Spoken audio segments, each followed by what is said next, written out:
নমস্কার, কেমন আছেন সবাই? চন্দুস কিচেনের একটি নতুন ভিডিওতে আপনাদের স্বাগত জানাই। আমি আজকে চলে এসেছি সয়াবিনের একটি নতুন রেসিপি নিয়ে। আমি সয়াবিনকে গরম জলে সেদ্ধ করে নিয়েছি, এবার ঠান্ডা করে নিয়ে জল থেকে সেঁকে তুলে নিচ্ছি। আমি এরকম হাত দিয়ে চেপে চেপে সবগুলো সয়াবিনকে তুলে পাশের বাটিতে রাখছি। এবার সয়াবিনগুলোকে আমি মিক্সিতে পেস্ট করে নিয়েছি, আপনারা দেখতেই পেলেন। এবার আমি টমেটো আর পেঁয়াজ কুচি নিয়ে নিয়েছি, এগুলোকেও পেস্ট করে নিচ্ছি। এবার আগে থেকে আমি একটা আলুকে সেদ্ধ করে রেখেছিলাম, সেইটাকে চটকে নিয়েছি। এবার সয়াবিন যে পেস্ট করেছিলাম সেগুলোকে আমি আলুর সঙ্গে নিয়ে নিচ্ছি। নিয়ে এর মধ্যে পরিমাণ মতো নুন, হলুদ, জিরের গুঁড়ো, ধনের গুঁড়ো, লঙ্কার গুঁড়ো, আদা রসুনের পেস্ট, বেসন আর পেঁয়াজ কুচি আর গরম মশলার গুঁড়ো দিয়ে দেবো পরিমাণ মতো, দিয়ে ভালো করে মেখে নেব। কাশ্মীরি লঙ্কার গুঁড়ো আমি একটু দিচ্ছি কালারের জন্য। এবার এগুলোকে সব একসঙ্গে আমি ভালো করে চটকে নিচ্ছি। আর আমার আগের ভিডিওতে কমেন্ট করেছিল রেবা কুকিং, মিষ্টি বিশ্বাস, গৌরীনাথ, রেশমা বেগম, শিখা অফিসিয়াল, প্রিয়াঙ্কা চৌধুরী, মৌসুমি চ্যাটার্জি, ড্রিম100, অর্চনা চক্রবর্তী, প্রবাসী বউ, তুমি যে আমার, ঈশিতা মণ্ডল, এরা সবাই আমাকে কমেন্ট করেছিল, যার জন্য সবাইকে অসংখ্য ধন্যবাদ আমার পাশে থাকার জন্য। এরপরে আমি সেই সয়াবিনগুলোকে দিয়ে গোল গোল আকারের এই যে বানিয়ে নিলাম বড়ার মতো। এবার আমি কড়াইতে তেল দিয়ে দিয়েছি, তেলকে গরম করে নিয়ে এই সয়াবিনের বড়াগুলোকে আমি ভেজে নিচ্ছি। এইভাবে সবকটা বড়াগুলোকে আমি কড়াইতে দিয়ে সবগুলোকে ভালো করে এপিট ওপিট করে ভেজে নেব।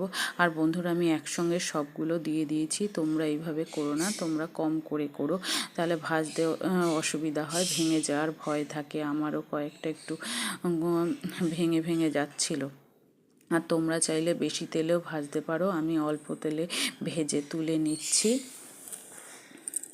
আমি একে একে সবগুলো বড়াকে ভেজে পাশের বাটিতে রেখে দিচ্ছি, তুলে নিয়ে তারপরে তোমাদেরকে দেখাচ্ছি। আমি তারপরে আবার দ্বিতীয় ব্যাচ ভেজে নিচ্ছি, নিয়ে তোমাদেরকে এগুলো তুলে নিয়ে দেখাবো। খুব সাবধানে ভাজতে হবে, কারণ এই বড়াগুলো একটু নরম হয় যেহেতু সয়াবিনের বড়া। আমি এবার তুলে নিচ্ছি, আমার সবগুলো বড়া ভাজা হয়ে গেছে। তুলে নিয়ে তোমাদেরকে আমি দেখাচ্ছি একসাথে সবগুলো বড়াকে। দেখতেই পাচ্ছ এই বড়াটা আমার একটু ভেঙে যাচ্ছিলো, এই যে সব ভাজার পরে এরকম হয়েছে। এবার কড়াইতে আবার তেল দিয়ে দিয়েছি, তেল দিয়ে এবার আমি আগে থেকে আলুগুলো কেটে রেখেছিলাম ছোট ছোট ডুমো ডুমো করে, সেই আলুগুলোকে দিয়ে দিলাম তেলে। এবার আলুর মধ্যে পরিমাণ মতো নুন হলুদ দিয়ে দিচ্ছি, দিয়ে আমি এবার আলুগুলোকে ভেজে নেব। ঠিক এইভাবে আলুগুলোকে নুন হলুদ দিয়ে ভেজে নিতে হবে। আমি একটু হালকা করে ভেজে নিচ্ছি ওইগুলোকে ভেজে নিয়ে আমি আগে থেকে যে মশলা করে রেখেছিলাম পেঁয়াজ আর টমেটোর, সেই মশলাটা আমি দিয়ে দিলাম, দিয়ে এবার আলুর সাথে ভালো করে আমি কষিয়ে নেব। পেঁয়াজ আর টমেটোর কে আমি ভালো করে কষিয়ে নিচ্ছি। এবার আমি জিরের গুঁড়ো, ধনের গুঁড়ো, কাশ্মীরি লাল লঙ্কার গুঁড়ো, লঙ্কার গুঁড়ো দিয়ে আর আদা রসুনের পেস্ট দিয়ে দিলাম, দিয়ে আমি ভালো করে কষিয়ে নেব যতক্ষণ না মশলার থেকে তেল ছাড়ে। আমি মশলাটা কষিয়ে নিচ্ছি, তোমরা দেখতেই পাচ্ছ।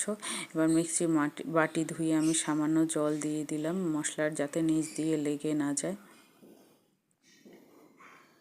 এইভাবে আমি আরও কিছুক্ষণ কষিয়ে নেব। আমার মশলা এবার কষানো হয়ে গেছে, এবার আমি পরিমাণ মতো জল দিয়ে দেব। এই রান্নাটা মাখা মাখা হবে, যার জন্য আমি জলটা কমই দেব, বেশি জল দেব না। আমি পরিমাণ মতো জল দিয়ে দিয়েছি। তোমরা যদি পাতলা করতে চাও তোমরা আরও বেশি জল দিতে পারো। আমি মাখা মাখা করব তাই সেই অনুযায়ী জল দিয়েছি। এবার আমার ঝোলটা আমি ভালো করে 3-4 মিনিট মতো ফুটিয়ে নিয়েছি। এবার একে একে আমি বড়াগুলো দিয়ে দেব, যে বড়াগুলো আমি বানিয়েছিলাম সয়াবিনের।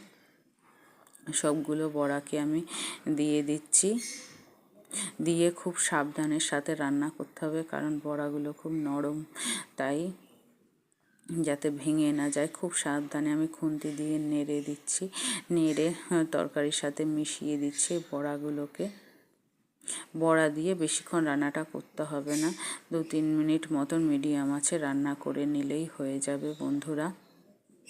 কারণ সয়াবিনের বড়া খুব নরম, তো তাই বেশিক্ষণ রান্না করলে ভেঙে যাওয়ার ভয় থাকবে।